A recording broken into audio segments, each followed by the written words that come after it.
All right, ladies and gentlemen, so welcome to Zath Chat, where we discuss all things Warships related. And recently, viewers have been asking about commander skill, the commanders, like why buy commanders instead of ships.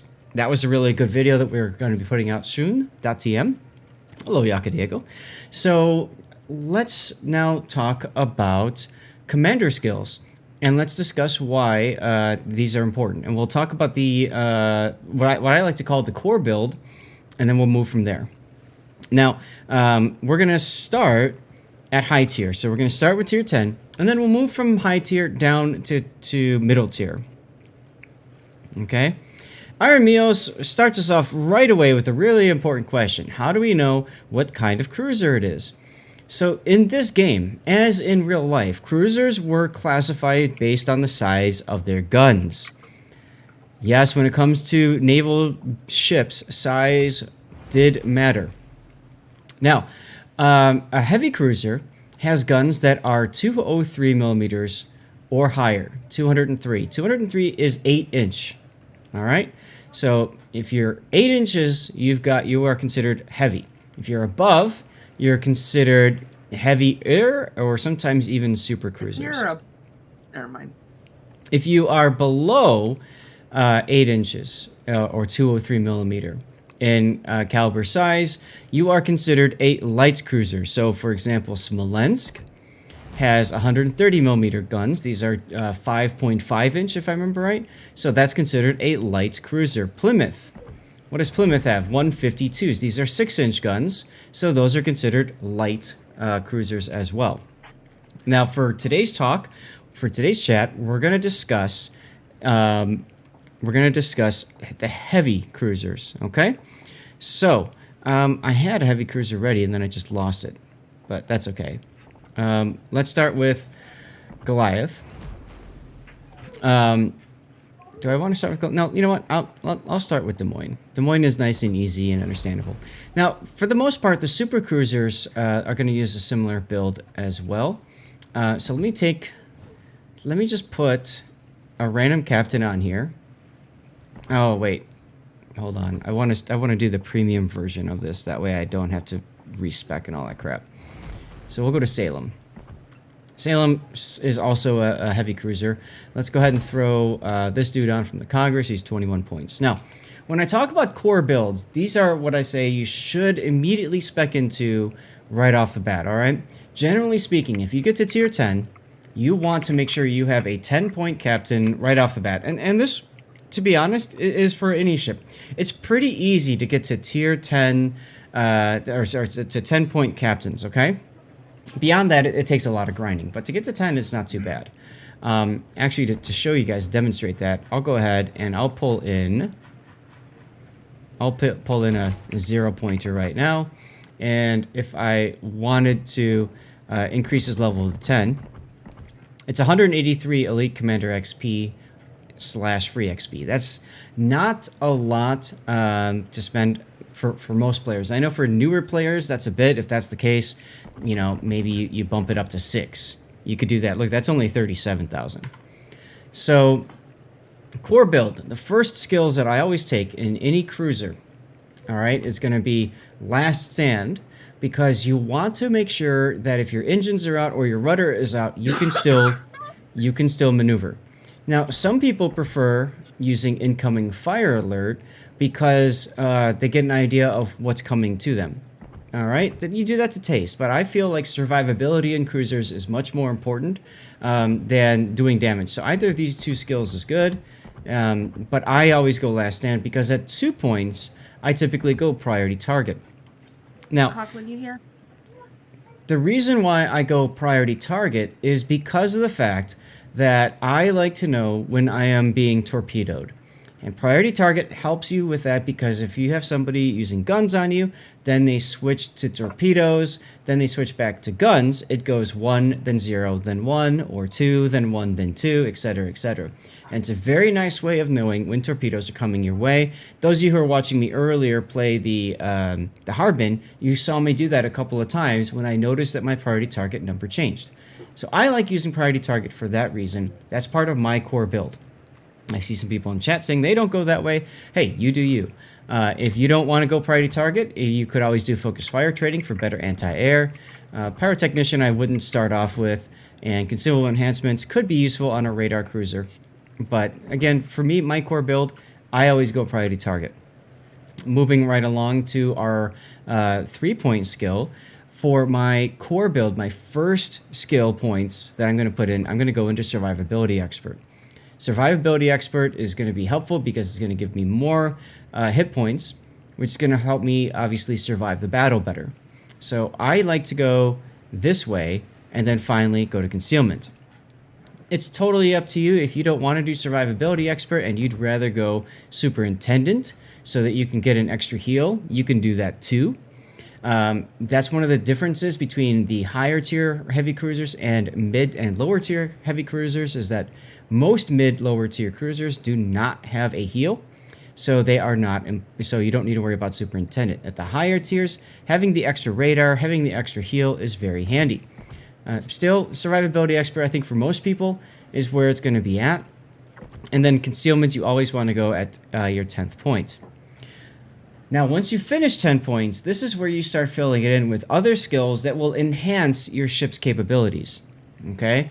So, if I'm a destroyer hunting cruiser, like a Des Moines, and I want to, figure out where they're at, especially in maybe clan battles, I might pick radiolocation.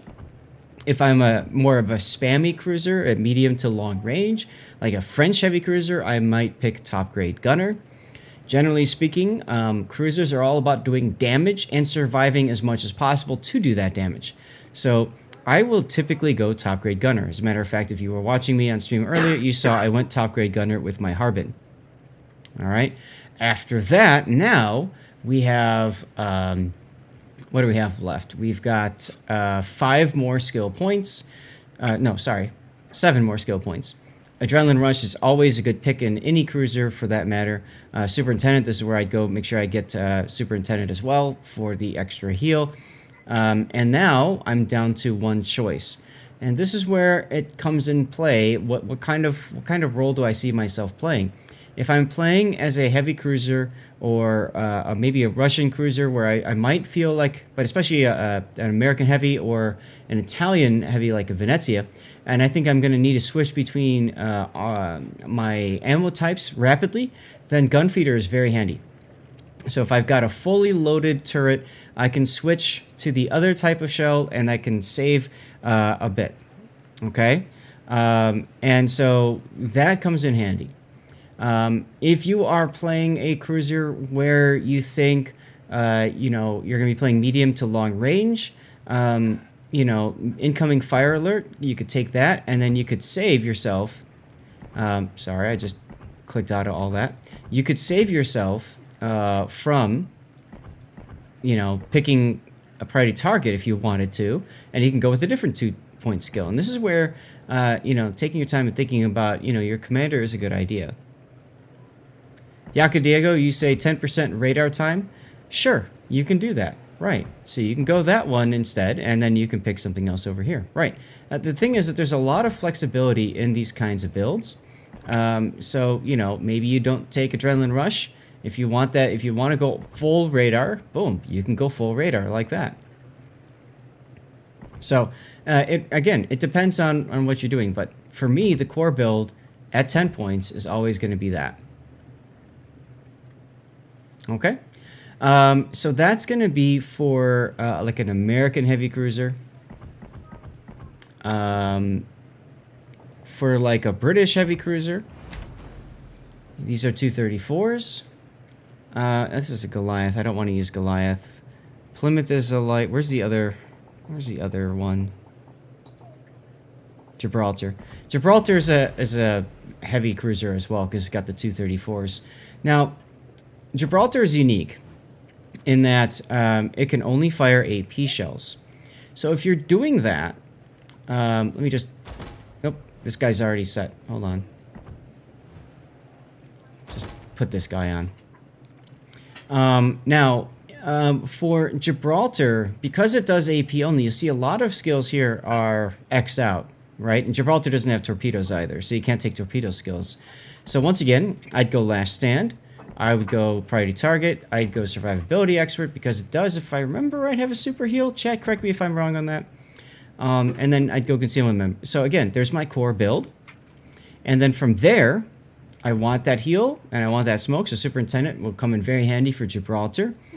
And then from there, heavy AP shells. Since you only have AP shells, you might as well buff them by 5%, which gives you 5 more points to spend.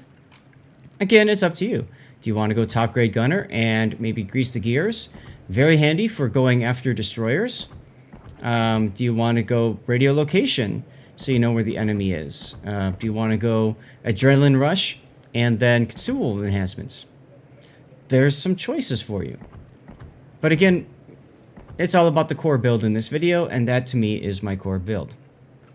I know Wargaming took a lot of heat for Deadeye, but I do believe the Commander rework was a good change. I agree with you, Forrester. And Iremios, that's correct. A competitive build might be slightly different, but I'm talking about for most people who are playing through this game, who are, you know, just grinding up ship lines and playing random battles, kicking back and all that kind of stuff. Now, if you're going to play a cruiser that is more of a kiting cruiser, like, say, a Yoshino, for example. All right, let me show you a 21-point captain on this, right? So, at a long-range kiting away, and I'm not planning on being up close, this is where you can get away with incoming fire alert. Hindenburg is a good pick as well for this kind of playstyle, because you have more time to react. The farther away you are from the battle, the more time you have to react to shots being fired at you. So incoming fire alert comes in handy here. Okay. Alternately, with Yoshino, you could choose Swift Fish because you've got 20-kilometer team kill and torpedoes, which no longer team kill, sadly. But buffing that speed in those torpedoes is always really sexy. So I might do that. But to be honest, Last Stand is still very handy, even in big cruisers for cases where you might lose your rudder. Having the ability to still maneuver means that you don't need to use your damage control unless something bigger happens, like you take a torpedo and you flood, or something else along those lines. So I think I would still go Last Stand at the start of this. And then next would be probably, again, I would probably go priority target. Here you have some choices. Again, I would probably want to go survivability, either superintendent for the extra heal or survivability expert right off the bat. And then concealment gives you the flexibility of moving away. And look, I'm back on my core build again. All right, now with the Yoshino, I can play with her a little bit and I can say, what other things do I want to improve? The other thing that's nice about doing it this way, guys, is when you've got your 10-point captain, you can play with this and think to yourself, what do I want my Yoshino to do better, right? And then you can pick the commander perks that help you do what you want to do better in that ship, okay? So core build, done. Now, if I'm going to be a long-range HE spammer, I could go for heavy AP and SAP, right? The Lighthouse build. I could do that if I wanted to. If I wanted to, have... At long range, you're probably not going to use top grade gunner as much, but it could still come in handy. So maybe, I want to buff the guns on the Yoshino, so I'm going to do that. And then maybe I'll go for superintendent, and then I'll buff the torpedoes, or I'll buff the turret rotation, Again, that's totally up to you. You do you. And that's the thing about the commander rework is you've got choices. Some are more optimal than others, but, it's up to you. Lighthouse build, Cryo, Lighthouse build is like a lighthouse. You're shining a giant light out there, so you don't run concealment expert, and instead you do heavy HE and SAP, and look at your concealment goes down by quite a bit.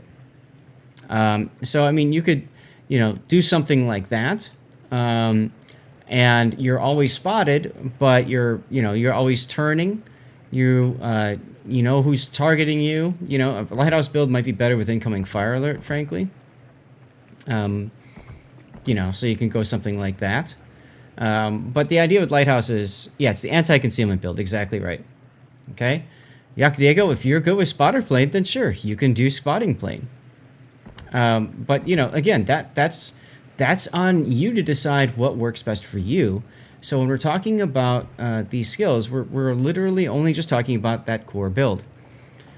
All right. I covered spammy flank cruiser. I covered in your face kind of cruiser, and I covered smoke firing cruiser. So I pretty much that's pretty much it for the kinds of cruisers that you'll see at the higher tier. Let's move on to middle tier. Middle tier. Let's say tier 7. Actually, let's go tier 6. Now, most cruisers at tier 6 don't have smoke, don't have heal, don't have radar, right? So you don't have to worry about speccing towards consumables of these ships. And if these are going to be your permanent captains, then let's talk about the core build for that.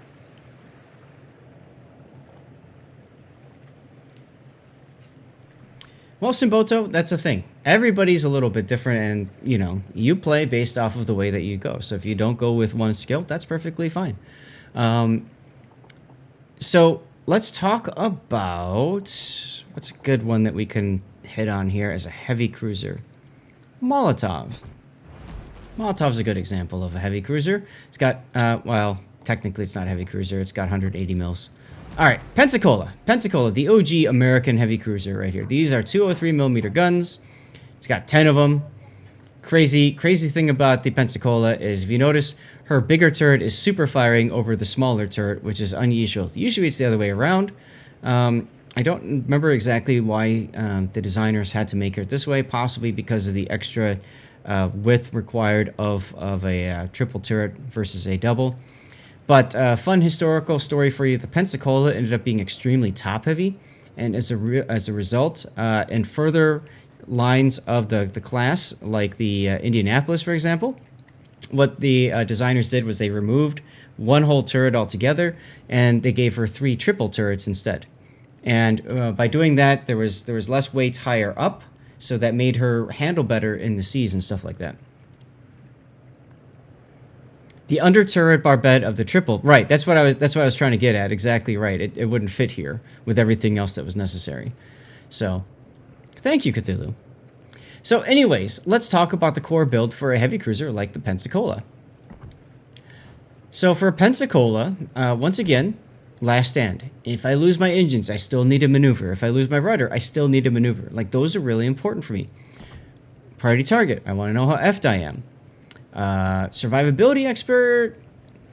It's up to you. That's again, if you find yourself getting killed a lot, this comes in very handy. I think survivability expert is helpful regardless, but you don't have a heal, so you lose a little bit of utility out of that, because survivability expert with heals comes in handy.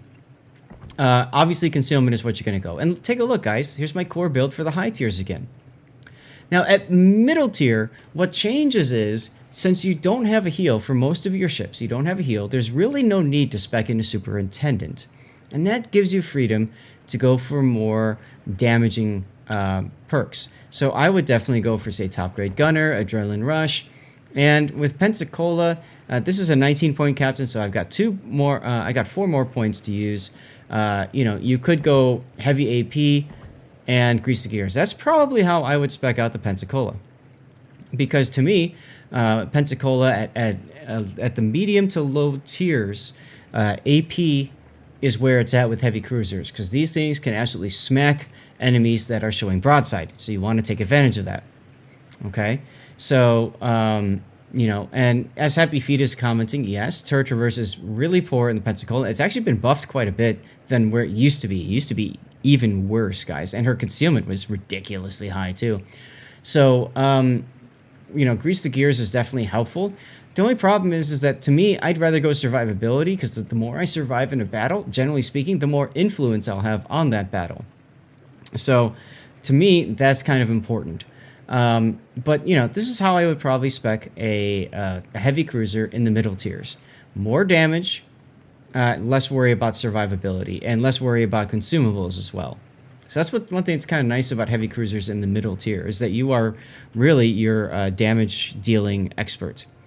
What other heavy cruisers do we have at 6? And here we go, the London. So you got the British heavies. And let's talk about the British heavies.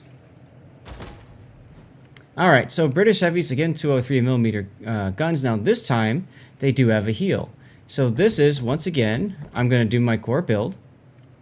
and I'm going to go heal because I want to maximize the use of that heal and survive as long as possible. Graf Spee is another example of a ship, yes, thank you, that does have a heal. And then from there, you know, it's up to you what you want to go with. But to me, I'm going to play here very similarly than a Pensacola. You know, I'm going to build into guns, all right? And I'm going to do something like that. So there you go. I've lost out on the ability to do heavy AP shells, but I've gained 1 extra heal. All right. So that's how I would spec out a British heavy cruiser. What other ship lines have heavy cruisers at the middle to low tiers? Japanese. Is there... Let me go to 7 for Japanese because there's a premium. There's tons of premium 7s I could show you guys. Like here we go. Arpeggio Haguro. That works. All right. Let's sign Commander and just throw him in. So, our Paguro. You might be noticing a theme here. This is why we call it the core build. Here you go. Boom. And then from there, what would we do? Well, we could move on to... Haguro is typically a concealment stealthy ship that likes to set things on fire. So pumping the guns is a good idea. Obviously, you're probably not going to use AP as much. These are 203s. Their AP performance is really good, don't get me wrong. But here's where you could go Demolition Expert to start more fires. Turret Reverse is still very handy in a ship like the Haguro. And, you know, you could do Swift Fish because it's got 10-kilometer torpedoes, which at tier 7 is quite lengthy. Aoba does too. So, you know, I might do something like that for a Japanese cruiser. Alternately, if you wanted to save a skill point and you're planning on being a long-range kiting cruiser, once again, you could drop priority target in favor of incoming fire alert. That gives you 1 extra skill point to put towards something else, like shooting down aircraft, or you can drop all of those and, you know, go with swift and torpedo damage, which, no. You could go Lighthouse build, right? You can go like that. And if I'm going to go Lighthouse build like that, what else might I want to do? For Lighthouse build, this is a huge buff for anti-air for just about any ship. But I might go Swift Fish, or sorry, Fill the Tubes and Swift Fish, and then I might go, I might go like that with Lighthouse. Yes, for the Furutaka does have 203s. She was one of my favorite heavy cruisers grinding up the Japanese line. It was a lot of fun. What's up, Skywhale? Other heavy cruisers, middle tiers. Are these considered heavies yet? No. So the Enduract is not. The Dutch cruiser line goes heavy at tier 8. What else do we have? French. French have heavy cruisers. Are there any premium? It doesn't matter. I can just show you on this. It's undistributed. Core build. Boom. Sound familiar? Frenchies, you could definitely get away with Lighthouse build if you wanted to. Something like that. It's very sexy. We got 2 more points to use. Get rid of the pesky planes. Because when you're doing Lighthouse, you're by yourself. That's why I thought this is a good pick. Alternately, this is handy because it helps your engine boost. And then this brings your main battery load booster up quicker. So you could do like that. Or your turrets. Again, while you're playing the ship at 10 points, think about what works for you and what doesn't work for you, and pick skills that, you know, are going to enhance you. I'm doing fine, Skywhale. I hope things are going well with you. I ground up the French heavy cruisers before Lighthouse build was even a thing. So when I was grinding, you know, this was closer to my, you know, my build, but, you know, it's all good. Italians. Let's see. Where's my Italian? Bruzzi, Gorizia. Oh, Gorizia's got 8 heavies. That could work. All right. Now, yeah, let's put him on. So, oh look, core build again.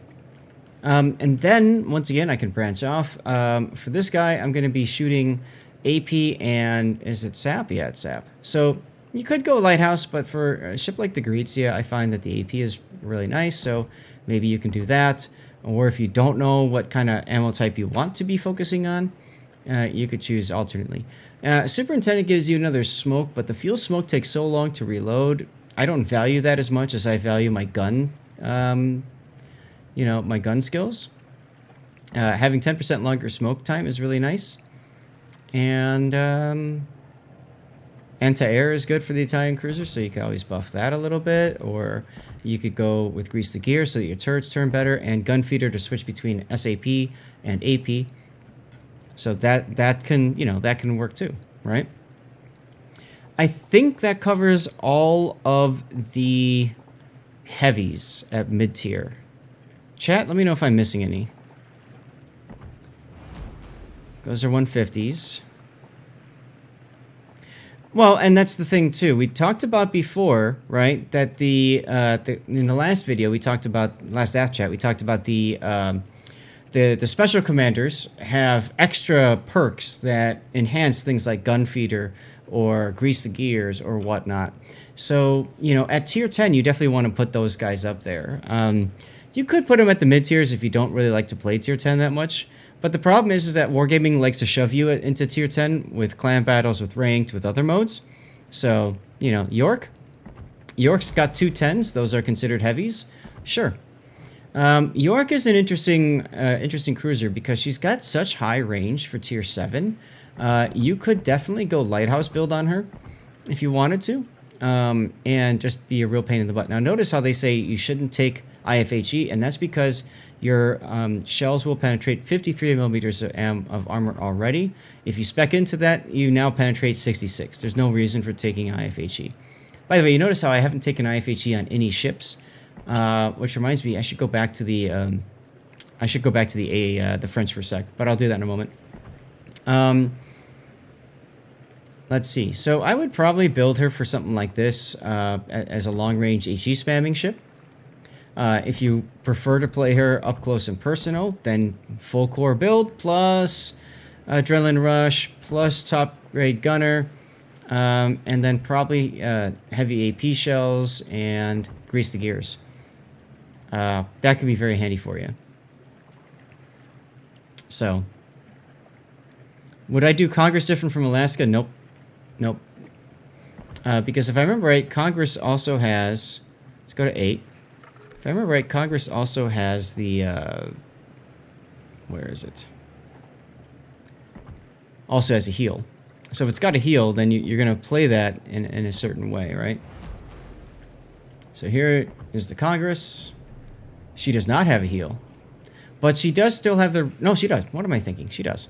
So, yeah, I would definitely play her the same way that you would play the Des Moines build, essentially, right? The top tier... the high tier of American heavy cruiser build that I showed you before. That's how I probably spec her.